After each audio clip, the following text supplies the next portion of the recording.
Before South Africa defeated apartheid, it faced another enemy, itself.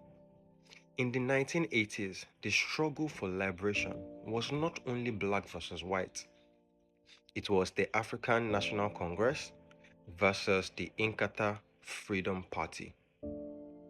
Two black movements fighting for the same freedom, yet driven apart by fear, politics, and a tactic older than colonialism itself: divide and conquer. The ANC had long been a symbol of organized resistance. This was Mandela's party, the movement of exile networks. Inkatha, led by Buthelezi, emerged from the Zulu cultural nationalism.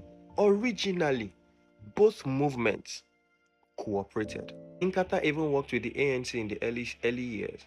But you see, as apartheid continued to grow, the two groups began to disagree on methods on how to go about these things. The ANC supported armed struggle, while the Inkatha insisted on non-violence and regional autonomy. These differences could have been resolved until the apartheid government stepped in and poured fuel on the fire. By the early 1980s, the apartheid regime saw an opportunity. If black South Africans united under one government, apartheid would fail faster. That was their reasoning.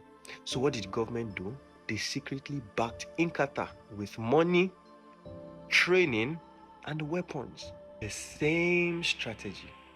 Always, always. It is still going until today. And then they blamed the violence on tribalism. It's literally the same playbook in Nigeria. It's literally the same playbook they used in Rwanda. It's the same thing, and I wish people would just open their eyes to see these things. It wasn't tribal, it was political engineering designed to weaken the liberation struggle from the inside. Before long, clashes broke out in townships across KwaZulu-Natal and Johannesburg's hostels. Families were divided, neighbors turned enemies. The fight for freedom had become a battlefield of suspicion. Between 1985 and 1995, more than 20,000 people were killed in political violence, most of it between ANC and Inkatha supporters. And then the people that engineered it were just looking on, like, yeah, this is what we wanted. Trains were attacked, homes were burned, hostels became war zones. People you have lived with forever started to hate you. Entire communities lived in fear of what their neighbors would do to them. Never sure whether the next attack would come from security forces, vigilante, or rival political supporters. Both sides wanted the same thing. Get it? Both of you wanted the same thing, yet you're fighting each other. Does it make sense? And no one could just sit down and say, let us think about this. We want the same thing. Why are we fighting each other? But you see, apartheid succeeded in making brothers fight each other, and the cost was devastating.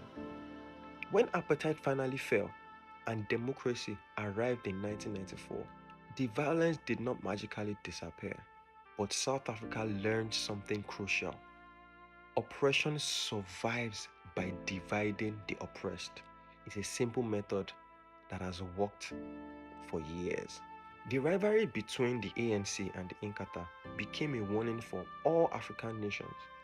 Unity is not automatic, that's just the truth. It must be protected, it must be fought for, it must be guarded, and it must be bigger than ethnicity, party, or pride. South Africa eventually healed, not perfectly, not fully, but they eventually healed. They healed enough to show that unity is possible after division.